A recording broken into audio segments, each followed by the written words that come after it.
welcome back to Forbidden Knowledge News. I'm your host, Chris Matthew. Today my guest is Lee Shargel. Before I bring him on, just a couple of announcements. You can always get new episodes free on Rokfin, Odysee, and all podcast platforms. Check us out on Rokfin. That's where you get our premium content, regular shows, and all the content from every creator on Rokfin. And check out the podcast that we feature on the Forbidden Knowledge Network. You get those on our website, forbiddenknowledge.news. And follow us on Facebook. Those links are all in the description. Today I want to welcome Lee Shargel. He was executive producer of FilmWorks LSD, a feature film company. He is also an internationally known science fiction author of Voice in the Mirror. He is also infamous for his international UFO hoax, which coincided with the Heaven's Gate tragedy. He believes that much of the UFO community is a galactic crime syndicate preying on the unsuspecting minds, fears, hopes, and wallets of millions of people worldwide. Lee, welcome. How are you doing? I'm doing great. Thank you for inviting me. Yes, this is going to be such an interesting discussion. I've been looking forward to this. We were talking before.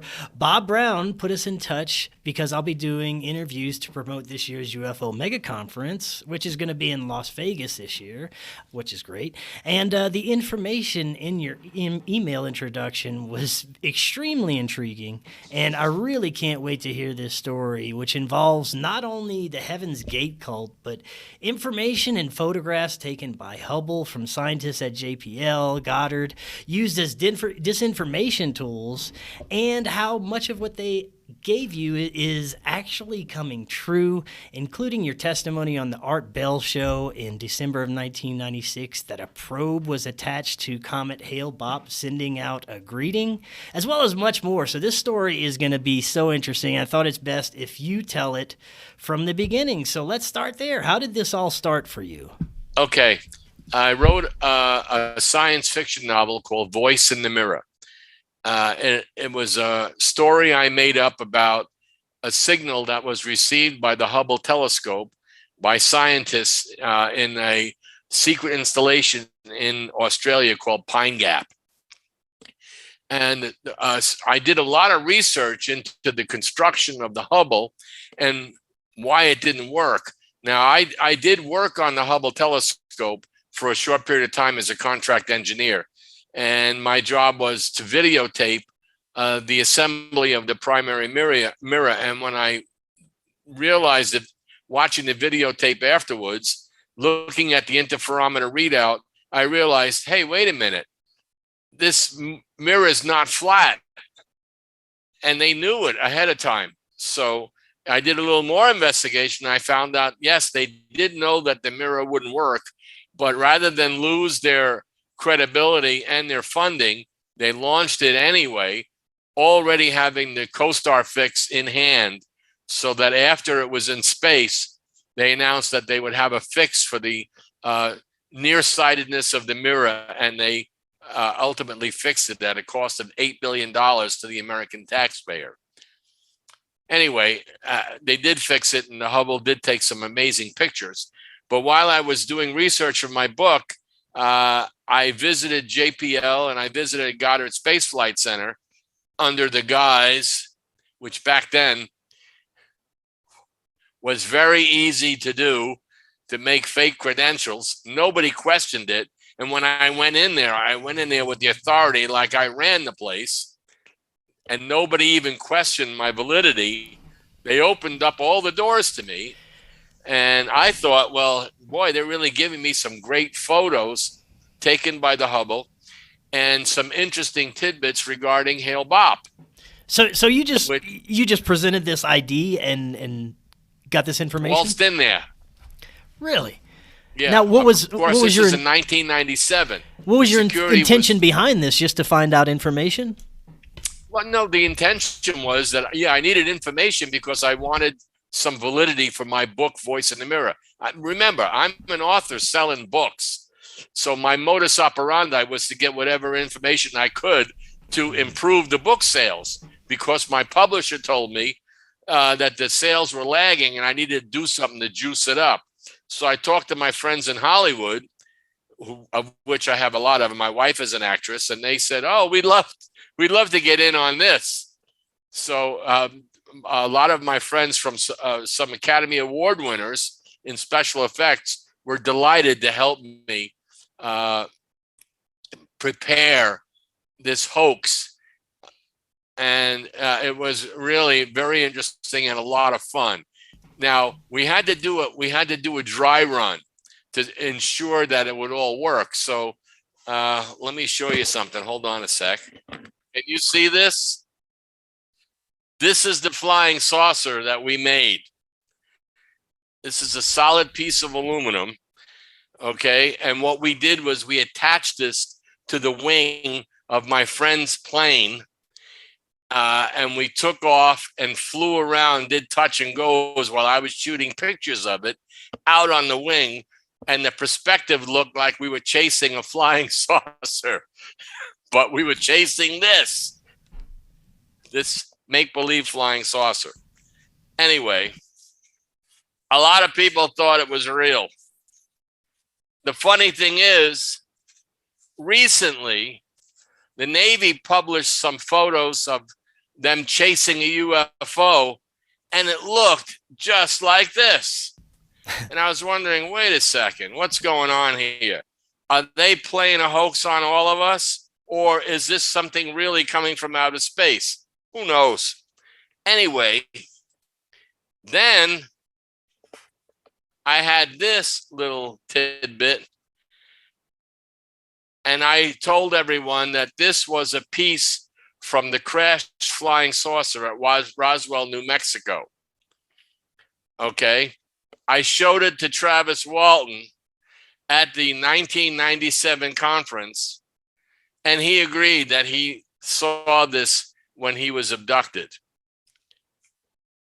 Maybe he did, maybe he didn't. I don't know.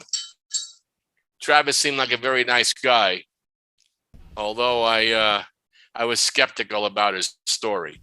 Anyway, that was 25 years ago. So then, with all of my photos that I got from Goddard and from JPL, and I got some fabulous photos of outer space, but particularly I got some photos of the Hale-Bopp comet. And when I was looking at it, I thought, wow, there's something very strange with this photo. It looked like there was something in the gravity well of the comet that was following behind it. So I asked some of the scientists, I said, what do you think that is? And they said, well, it's probably like Horton Hears a Who. Somebody attached something to the back of that comet, and it's just flying around the universe, giving out a message, we are here, we are here. I thought that was rather humorous, but then I thought to myself, wait a minute. If I wanted to contact other civilizations, that would probably be the smartest way to do it. I wouldn't have to send any people, and it would be very inexpensive. And the funny thing is the European Space Agency did exactly that. They attached a probe to a comet. So it's not unbelievable that that could happen.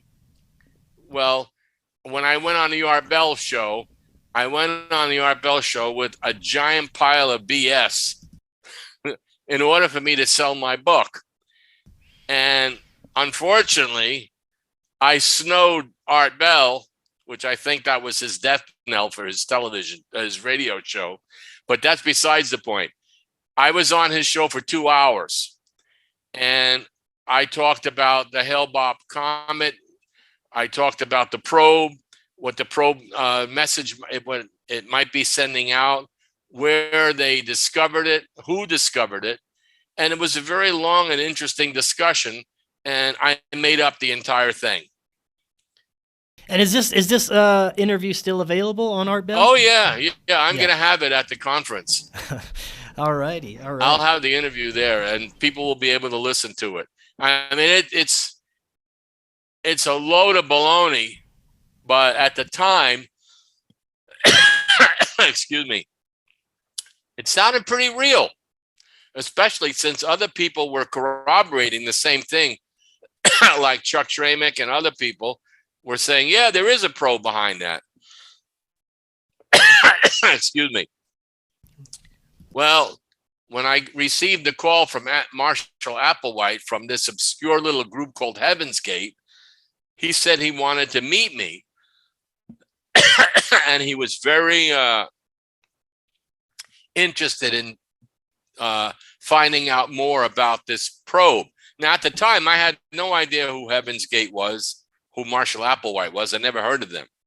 In fact, in my mind, since they were from California, I figured they're probably all nuts anyway. So at the UFO conference, he showed up with his entire tribe. He gave me a gift, a picture of the alien from the next level above human, which I will have at the conference. He gave me the photo. Well, it's not really a photo. It's a work of art of an alien from the next level above human, which they all expected to be transformed into, or at least that's the way he explained it. I really didn't believe him because he didn't sound convincing to me. He sounded crazy. And all the things he was talking about to me, I was, listening to him thinking, you don't really believe this baloney, do you? And, oh yeah, he believed it all right. So I talked to many of the members of Heaven's Gate. They were very, very nice. Most of them were, they appeared to be brainwashed. But I don't really believe that they were totally brainwashed, because when I talked to them 3 days before they all committed suicide, none of them ever expressed that they had to commit suicide in order to get on this flying saucer. The way they explained it to me, especially Nichelle Nichols' brother, said that they were going to be transported into this flying saucer, very similar to Star Trek. They would just turn into light, be transported to the spaceship, and fly away, and periodically come back to visit Earth to get more members, more converts. So Marshall Applewhite asked me if I would assume leadership of Heaven's Gate after they left. And I was supposed to go to a place called Four Corners, where 4 states meet in the Midwest, and meet with other members, disenfranchised members of Heaven's Gate, and gather the flock back together to wait for the flying saucer to land and transform all of them and take them away. Of course, you have to understand that me being from the Bronx, New York, I've heard a lot of huckster baloney. This took the cake. And I thought, man, this guy's really got it nailed.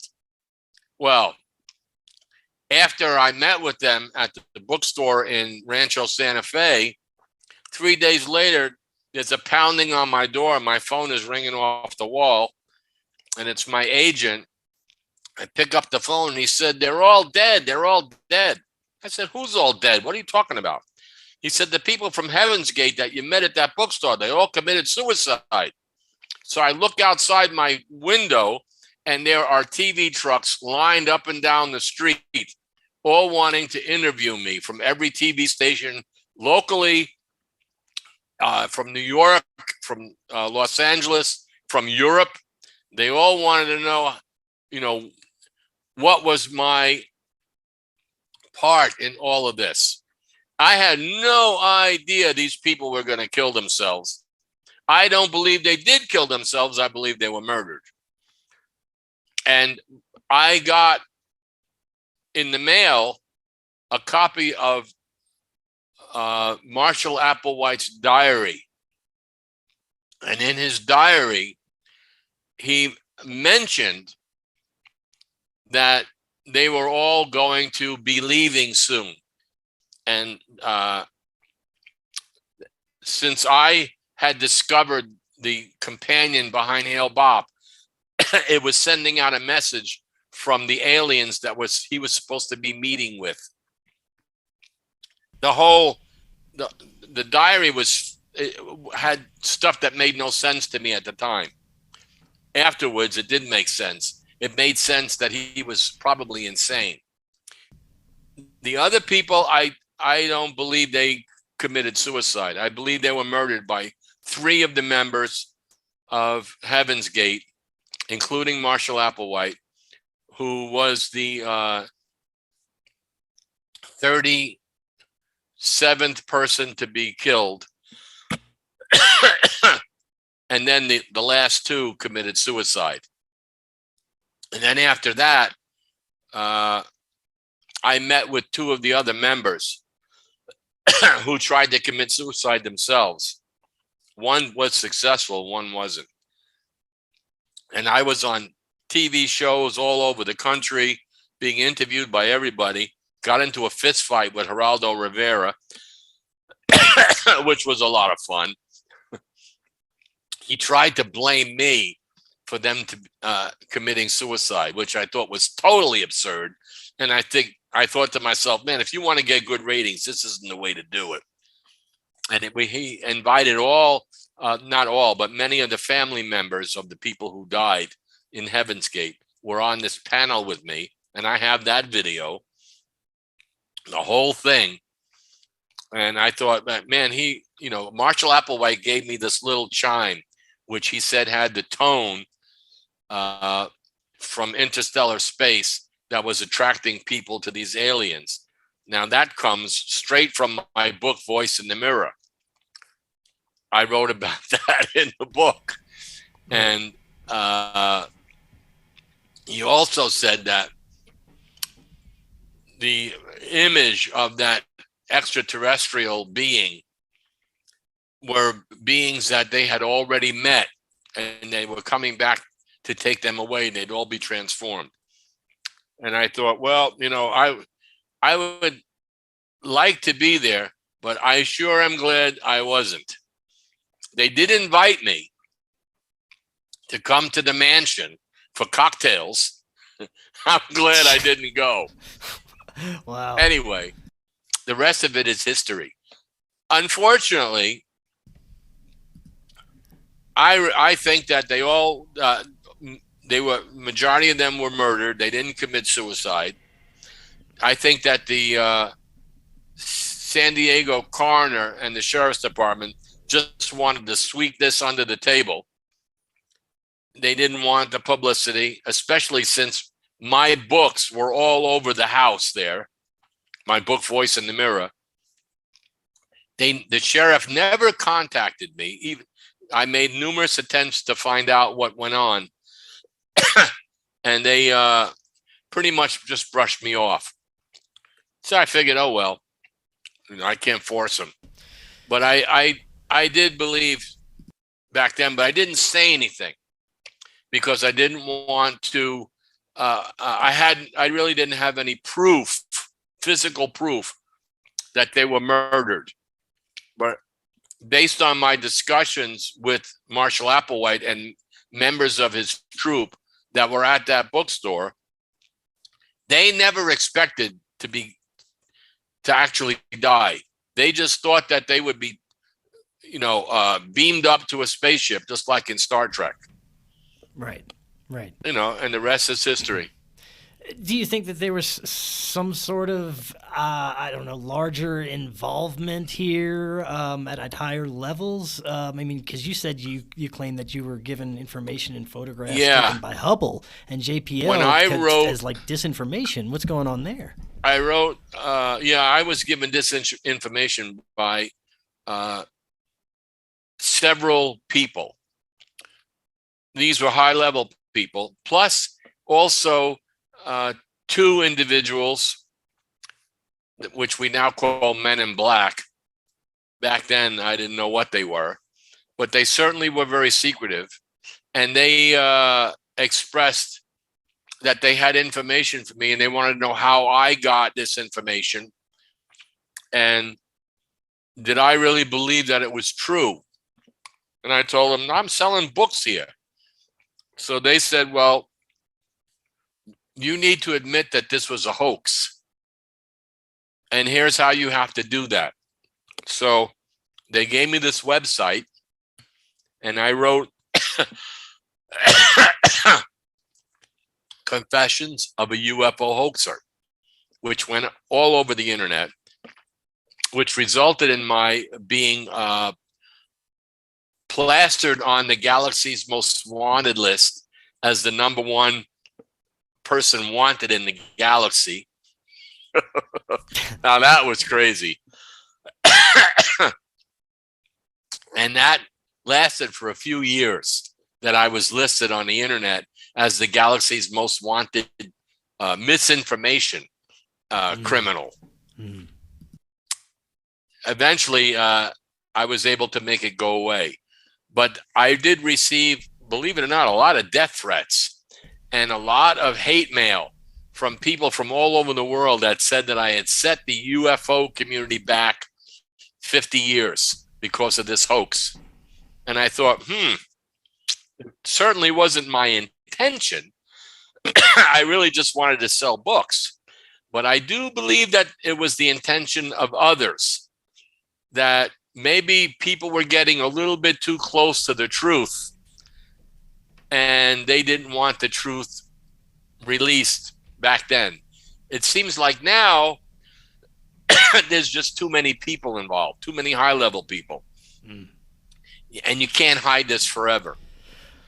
And I think that there's probably, there's been so many sightings of so many different kinds of UFOs. Some are real, some are baloney.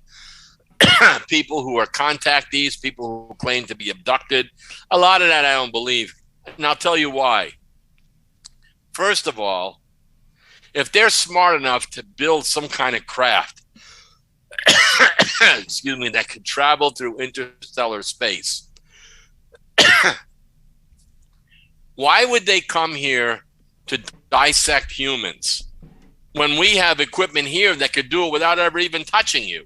An MRI, CT scan, so many other instruments that we have invented, and our technology is certainly light years behind theirs. So why would they do that? It's not necessary. So I don't believe that. The other thing is that if we are being visited by interstellar people or beings, they've probably been coming here for thousands of years. And they're just monitoring our growth. And, maybe they expect us to blow ourselves up or overcome whatever, sort of like the day the earth stood still. Right. And they're just watching us.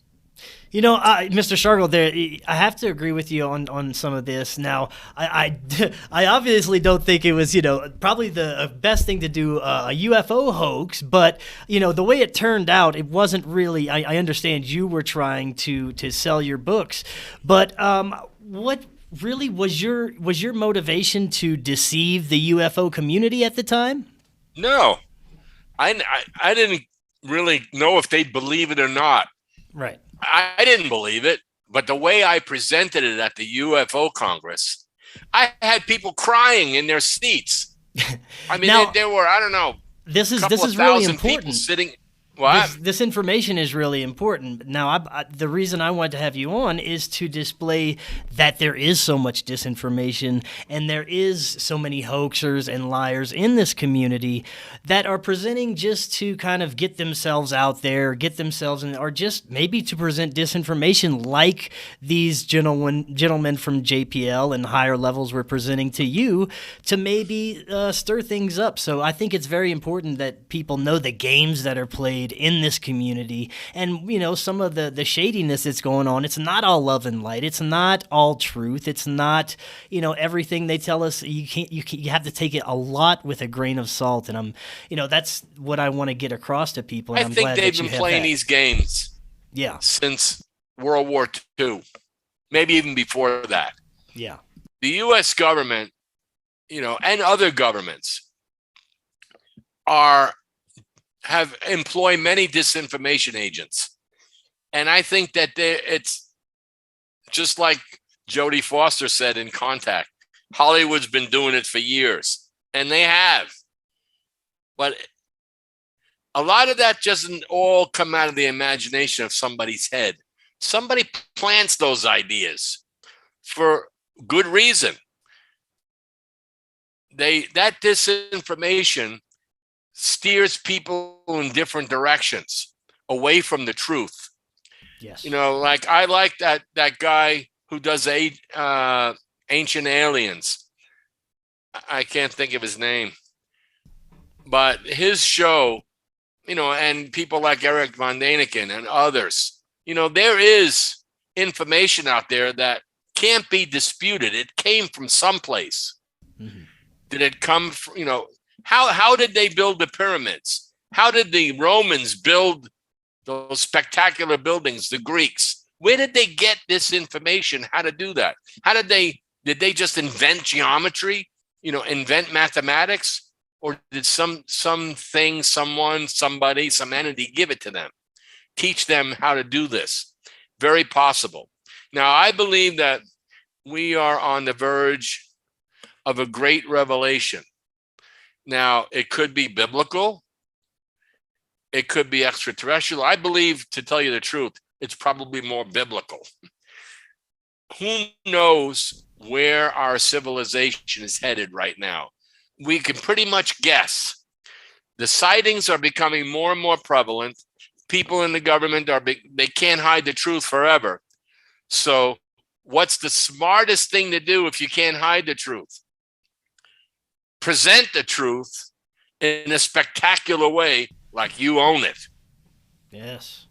Okay. And you weave some disinformation in there.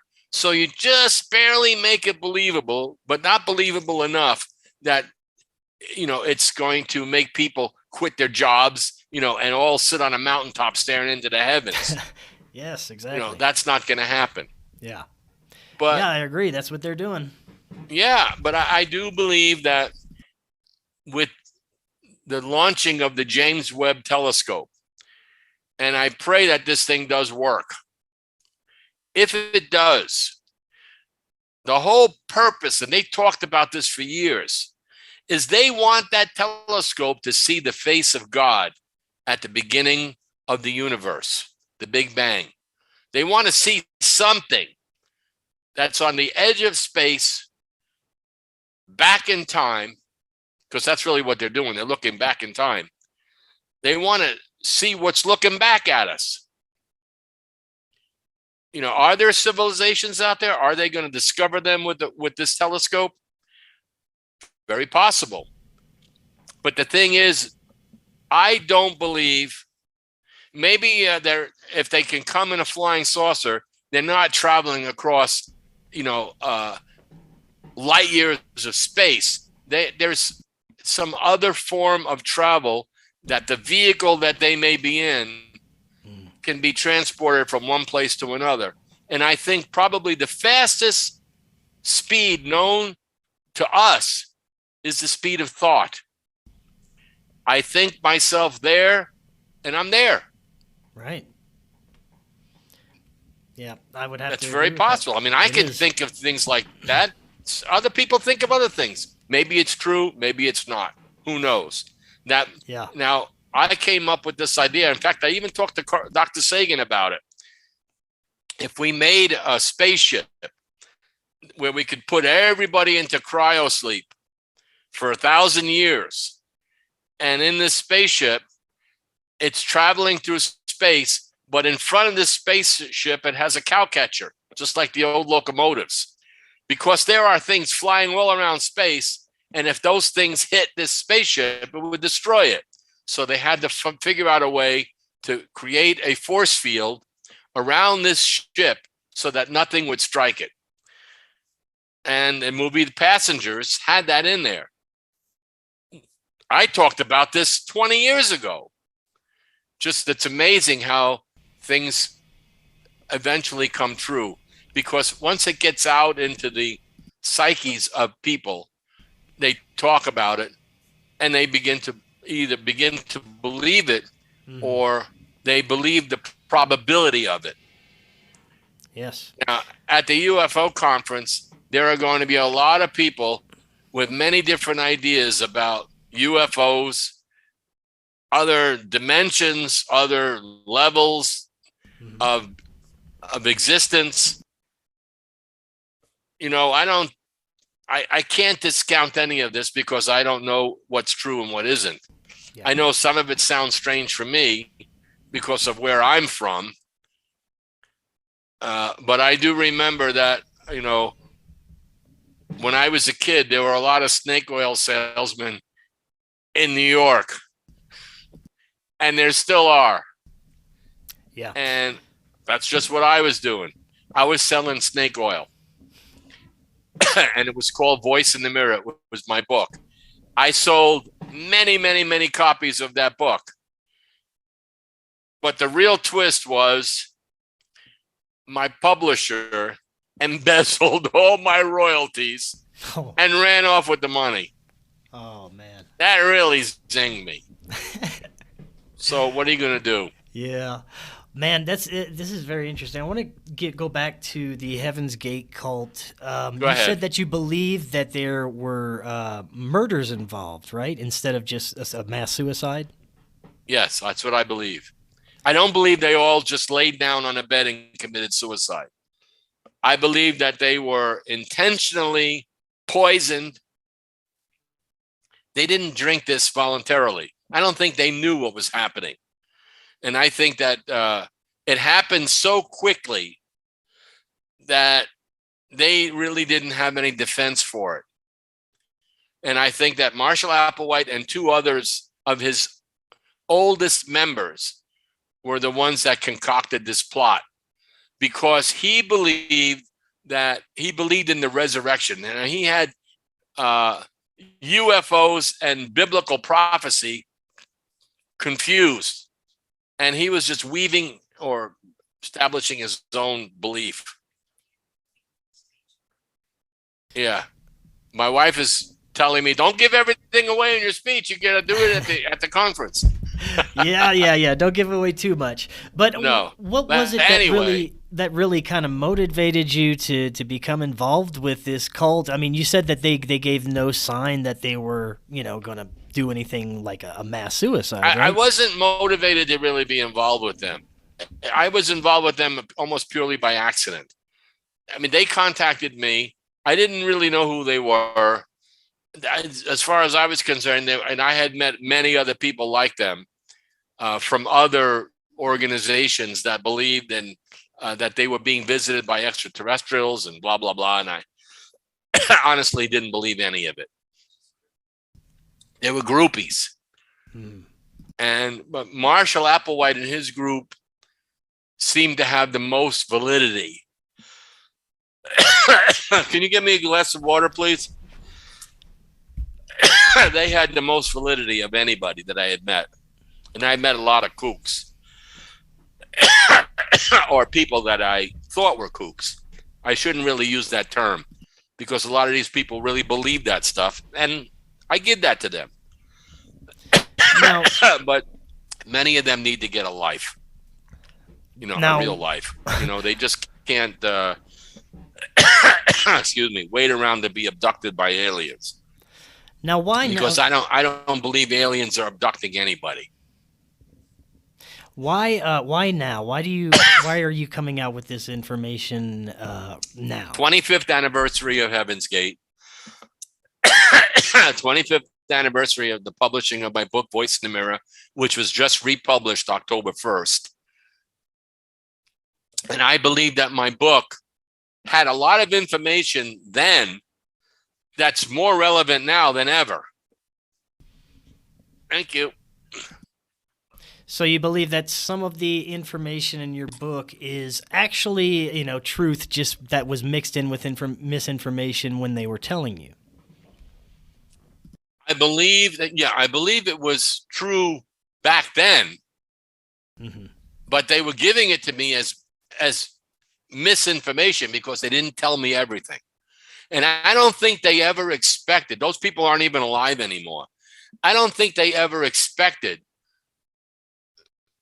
the time that we're in right now, where the belief in extraterrestrial beings, UFOs, is so much in the mainstream They can't hide it anymore. They can't disguise it. Yeah, they can still weave misinformation, but people don't believe it. Mm-hmm. People want to hear the truth. And if they don't hear the truth, they're going to find it themselves, right, or they're going to make up their own truth. Yes, and hard to say. That's another, important reason why I had you on, because I have had my own personal contact experience, and I don't claim to know whether it was extraterrestrials or angels or something inside my own conscience. I never claim to know for sure what happened, but I do keep an open mind, and I do know that there is something probably out there that we can't explain. But I also know that there's a lot of people out there to make a buck. There's a lot of people who have heard stories like yours or read books like yours and get their own ideas and, maybe want it to be true that they present their own information out there, and this causes confusion. But there's also deeper levels like government disinformation coming in there. People feeding artists and authors and filmmakers information that could be true, but they want to get it into the consciousness of the people, so maybe they can swallow it easier later on down the road when it actually comes out. So that's what I think is, there is a reason for that. Right. And that reason goes back to Majestic 12. They want to create this disinformation just in case this is real. And I think they were looking forward into the future.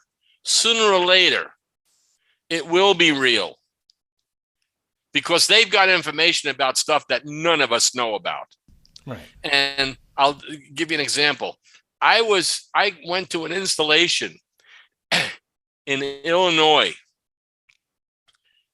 It was a very weird place that used to be a storage facility for munitions during World War II. It kind of reminded me of Raiders of the Lost Ark at the end of the movie, where a big warehouse just chock full of strange stuff. This was kind of like the same place. And I thought, wow, it's so strange that this is there and nobody knows about it. Well, obviously, some people know about it, but you can't get in there. Not so much because it's so closely guarded, because it's impenetrable. They made it that way so that even they themselves can't get in there anymore. Who knows? Who knows what they've got? I mean, did Bob Lazar really work reverse engineering an alien spacecraft? I don't know. Maybe we made that spacecraft. Right. And the disinformation was they wanted him to work on it, thinking it was from extraterrestrials. Mm-hmm. Very possible. Well, you mentioned the big question earlier. Is it biblical? Is it extraterrestrial? I have this kind of argument on my show quite often with differing opinions. But I do have the feeling something big is on the horizon, whether it's knowledge of life outside our planet or something more spiritual. Let me give you one biblical. Scenario. I was going to get your take on that. What do you think this is? If it's biblical, mm-hmm. I believe that it just might be. Okay, if it's biblical, what would be the best way to prepare people for what is known as the rapture, where people will just disappear? Okay, and we've seen movies about this already. Okay, Left Behind and all of that. Mm. But just imagine, if we can imagine these things, maybe there's some reality to it. Now, if people were going to disappear,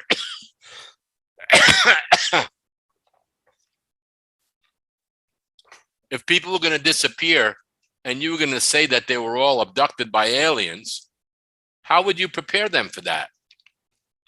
Well, you have movies, you have TV shows, books about large groups of people being abducted. By who? Are they being abducted by angels? Are they even being abducted or invited?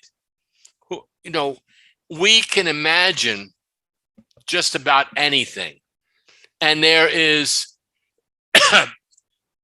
what we would consider proof to validate those ideas. Maybe it's true. Maybe the rapture is going to occur.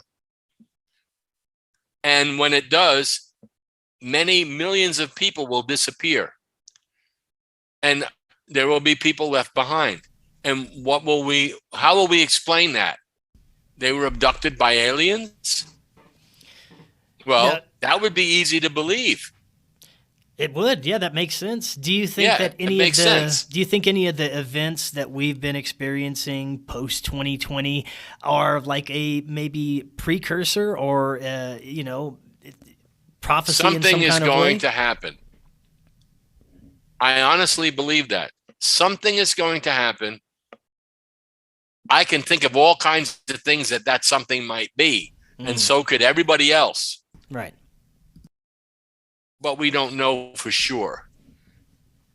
And I do find it interesting that the past few years, since 2017, you mentioned the New York Times article where they have the alien ship that looks like your little guy there, right. That they've been kind of ramping up this disclosure, but reeling it back a little, not putting out too much. You were right, they don't want to get people too afraid, but they do want to seed it in the public conscious a little bit more now than in previous times, it seems.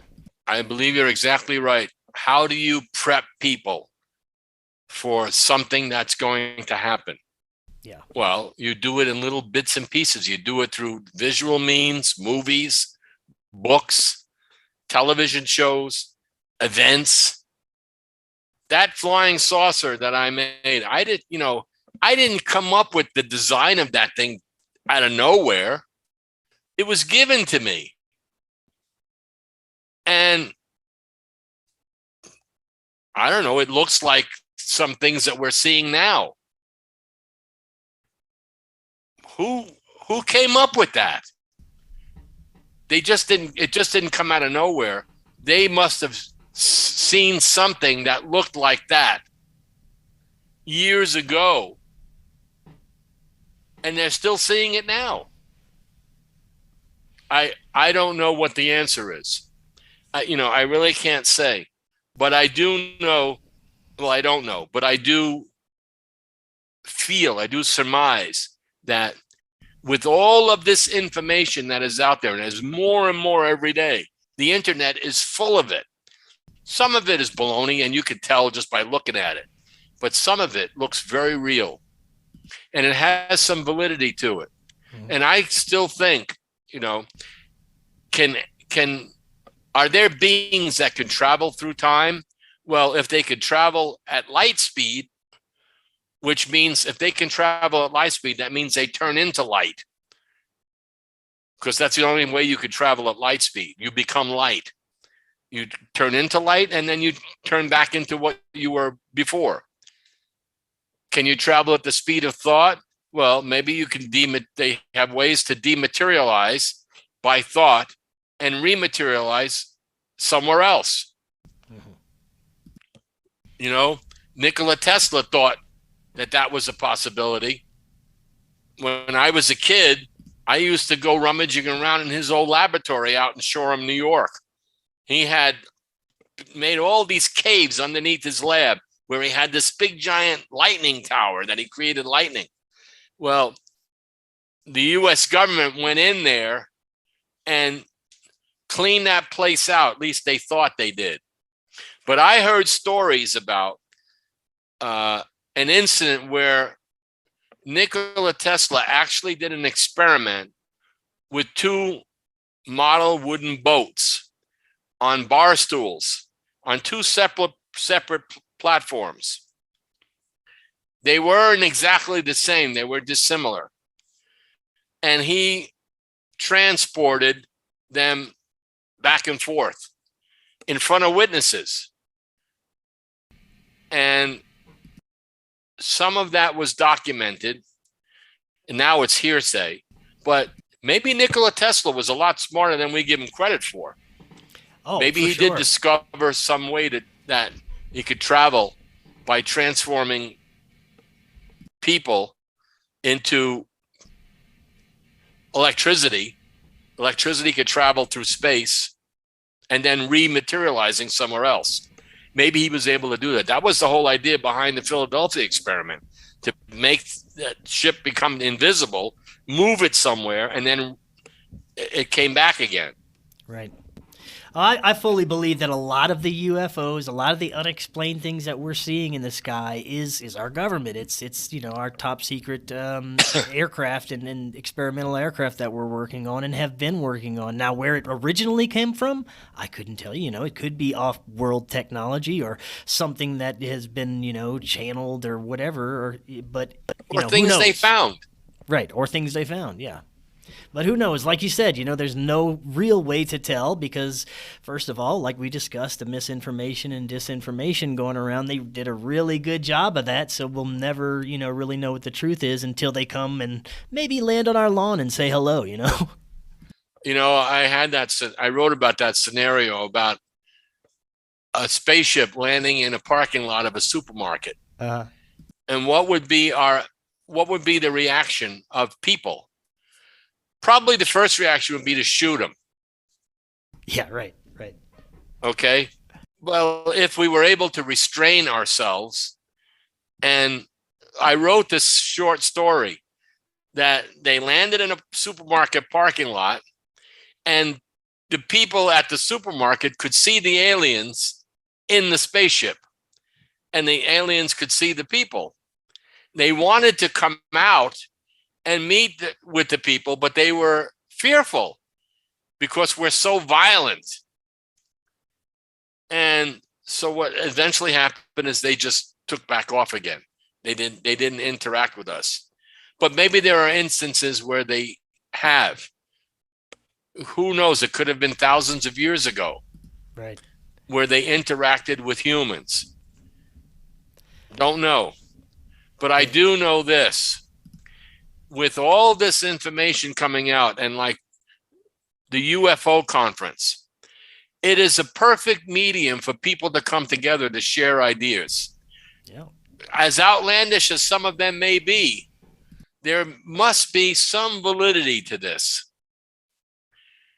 Where is the separation between reality and imagination? I think that it's a very thin veil that's about to be opened.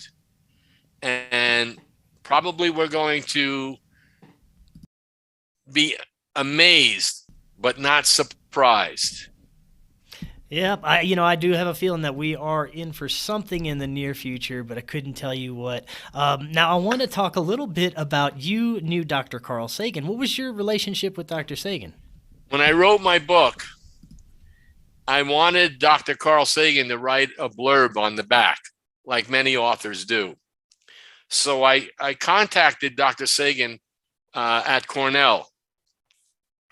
And through some manipulation, I got through to him. And I talked to him on the telephone. Very interesting guy. And I was telling him about some of the things that I had been doing. I told him about the book and the people that I had met at JPL and the people that I met at NASA. And he knew of some of these people. He didn't know them personally, but he actually told me to be careful. Yeah. He told me to be careful what I say. Yeah. And so I asked him why. He said, because you never know who's listening. And I thought, well, that's kind of like a warning. And he said, take it any way you want it. But I think that what we have to be careful who we interact with in the government. And he was pretty vague. He didn't want to say too much, and he didn't. And I asked him, would he write something on the back of the book? And he said he'd let me know. But what he did was he wrote me back a letter saying that his publisher would not allow him to write anything on the back of my book, which was a load of bunk. Because I've had famous authors write things on the back of my book, and with never any problems. But I wondered when I wrote about a civilization living on a planet orbiting the star Vega. That's exactly what he wrote in his book. But he wrote it long after I sent him mine, which I thought was too much of a coincidence. What are you going to do? You know? Yeah. Hey, man, that's interesting. Now, Yeah.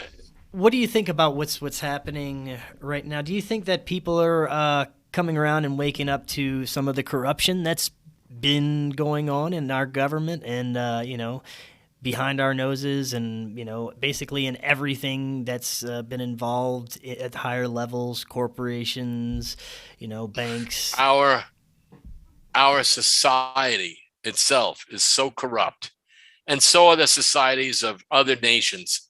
They're so corrupt, all motivated by greed, all motivated by the mighty dollar. And that's all they care about. And, money is fleeting. They don't live forever. They expect to pass it on to their family, their children, or whatever. I don't know. But there is so much corruption out there. How can it's even difficult to piece it all together because it's such a web of disinformation. Who knows what's true anymore? So people are saying to themselves, well, I believe what I see. I believe it with my own eyes when I see it. And I do believe that the presidents of our nation are kept totally in the dark about things like this. But there are people in the Pentagon and people in other organizations, especially at corporations, big corporations, very wealthy people. And the I use the phrase Illuminati, but there exists a small group of people who run this planet, and they want to be the first to meet with these extraterrestrials. They want to be the first to own them, so to speak. But the truth of the matter is, they're under a false, assumption that extraterrestrial beings would be just like us. They're far more advanced. And they've seen civilizations like ours come and go. And they probably have the ability to know when an individual is telling the truth and when they're not.